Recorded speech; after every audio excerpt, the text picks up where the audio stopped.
जय जगन्नाथ सांग माने आज वीडियो को आपण मानक स्वागत करुअछि। आज बनैबा छतु भजा। गैस ऑन कर नेबा, एक पात्र बसाइबा। छतु भजा करिया पई पियाज काटी नेछि, कंचा लंका, छतु को हळदी पानी धोइकी भल भाबरे ताको सफा करिकी चिपुड़ी की रखी नेछि। पात्रटी गरम होई गलानी, तेल पकाई नेबा, अल्प सोरिष, अल्प जीरा देबा। जीरा सोरिष भल भाव फुटी आसलानी। एबे कंचा लंका देबा, एबे पियाज को पकेबा। पियाज को भल भाव भाजी नेबा। बेसी भाजीबा दरकार नहीं, अल्प भाजी नेबा।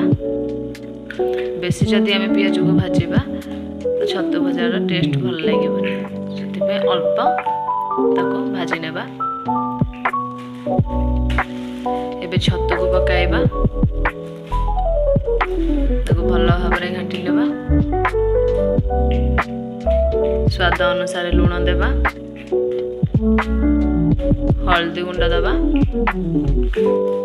ताको भल भाव भाजी नेबा।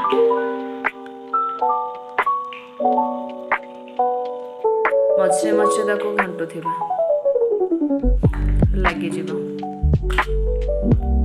एबे देखंतो छतु भजाटी भल भाव होई गलानी। देखिबा केते भल देखा होची, खाइबा मध्ये सेतिकी टेस्ट लागिबो बाटी।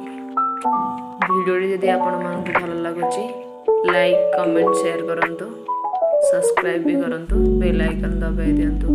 एमिति वीडियो देखिया पई सब्सक्राइब कर दियंतु।